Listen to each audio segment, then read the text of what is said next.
In diesem Video zeige ich meine Ausrüstung für die Route Grand Alp.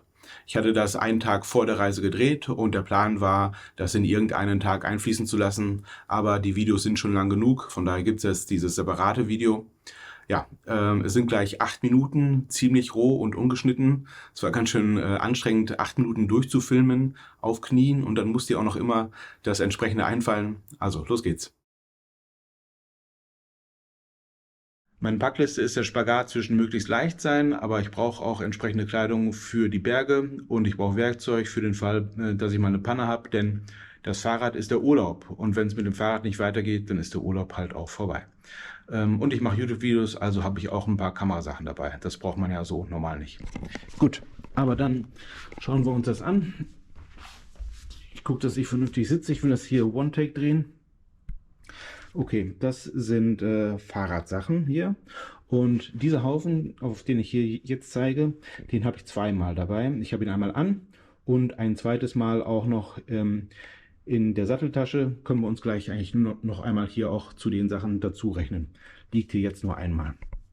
Also Fahrradsocken, Fahrrad-Base-Layer für den Schweißtransport, dann ein normales Fahrradtrikot mit den Taschen hinten, auch super, und dann eine Bib-Short, also eine Polsterhose.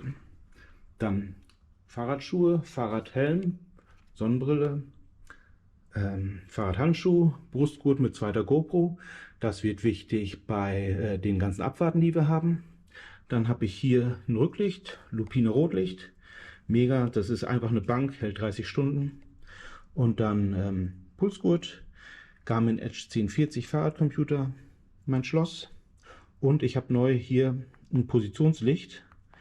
Das wird wichtig morgens, wenn wir mal die Anstiege fahren, denn da wollen wir früh los. Wir sind langsam und da reicht es, dass ich nur gesehen werde. Ich muss nicht selbst die ganze Straße ausleuchten.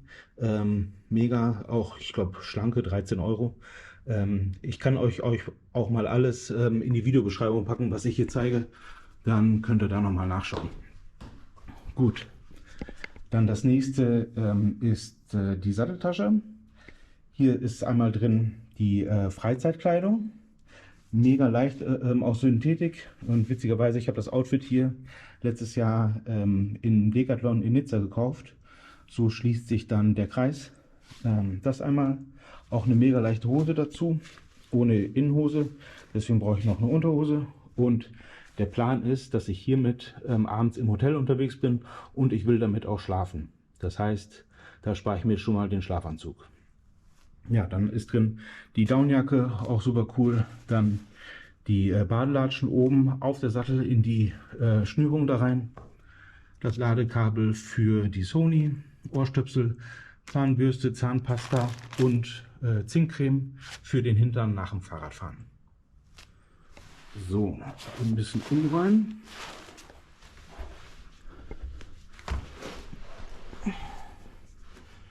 Gut, das ist jetzt hier das, was dann später in das Frameback kommt. Hauptsächlich Elektronik. Einmal hier die Ersatzakkus für Annes GoPro, die hat nämlich auch eine dabei. Dann kann sie erzählen, wie es ihr so geht während der Tour. Das sind dann Akkus für meine beiden GoPros, zwei unterschiedliche. Das ist ein Akku nochmal für die Sony, Akku für SRAM-Schaltung, AirPods, Kartenspiel.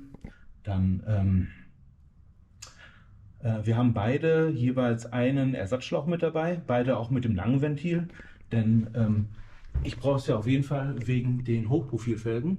Anne bräuchte es nicht, aber besser mit einem zu langen Profil als zu kurz. Gut, dann Ladegerät für SRAM-Schaltungsakku, Ladegeräte für zwei unterschiedliche GoPro-Akkus. Das ist auch mega geil. Ein Anker-Ladegerät, zweimal USB-C für Schnellladen und einmal USB-A. Damit können wir alle Kabel und alles laden. Da passen halt rein dann diese ganzen Kabel. Zweimal ganz kurz USB-C auf USB-C.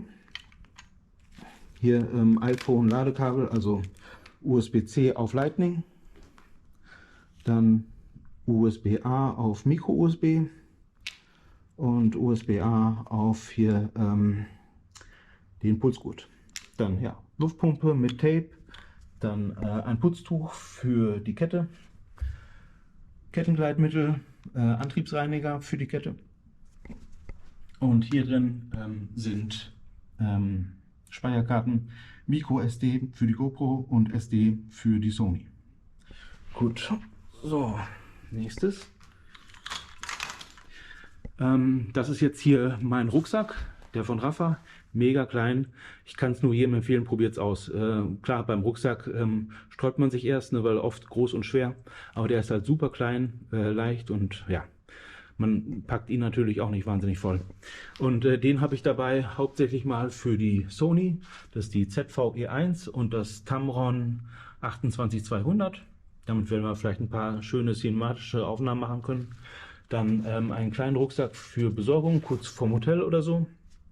Und weil die Kamera ja gepolstert werden möchte, habe ich jetzt hier dann im Rucksack noch drin Regenschuhüberzieher, Beinlinge, Armlinge, Buff und die Gore-Tex Shake Dry. Ja, genau, das war der Rucksack. Dann die beiden Flaschen hier, die passen jetzt ins Rahmendreieck, weil ich jetzt diese kleinere Tasche habe. Vorher war das Rahmendreieck durch die Tasche komplett ausgefüllt und dann habe ich die Flaschen aber hier an den Saddleback Stabilizer dran machen können. Hier passen ja Flaschenhaltungen rein und der Saddleback Stabilizer, ja, der ist einfach mega, der hält halt einmal die Tasche in Position und für mich der wichtige Punkt war sogar noch, dass ich auf beiden Seiten Flaschen anbringen konnte. Aber jetzt, wie gesagt, passen sie da rein. Genau, das war das. Dann kommen wir so langsam zum Schluss. Das ist hier die Werkzeugbox, die kommt dann unter das Tretlager hier vorne. Was ist da drin? Knopfzellen für die Schrankschaltung, dann Bremsbeläge, 2 ganze Sätze, weil ich denke, dass einer nicht reicht. Dann ein paar Kettenersatzglieder, einmal Handschuh, das sind hier noch Ersatzschrauben, falls mal irgendeine rausgeht, zum Beispiel aus dem Saddleback Stabilizer. Dann Flickzeug und da drin ist noch ein oder 2 Kettenschlösser. Dann ist hier die Mini-Ratsche mit den nötigen Bits, die ich für dieses Fahrrad brauche. Dann noch ein Kettennieter. Und hier drin ist auch so ein Teil, womit man den Kern vom Ventil festdrehen kann, damit man das mit der Pumpe nicht rausdreht. Dann kommt da noch rein ein Schaltauge und ein Reifenheber. So, das ist das. Dann in der Food Pouch, also Food Pouch ist ja hier sowas, ne? In die linke kommt Sonnencreme, Chamois Cream und Elektrolyt-Tabletten von Medicom, 2 pro Tag. In der rechten Food Pouch ist die GoPro, mit der ich gerade filme, und auch ein Klettkabelbinder für die Zugfahrt und ein Adapter fürs Autoventil. Das war's. Falls ihr uns unterstützen wollt, sei nochmal auf die Links in der Videobeschreibung hingewiesen. In der nächsten Woche kommt Tag 7. Ich wünsche euch ein schönes Wochenende. Ciao.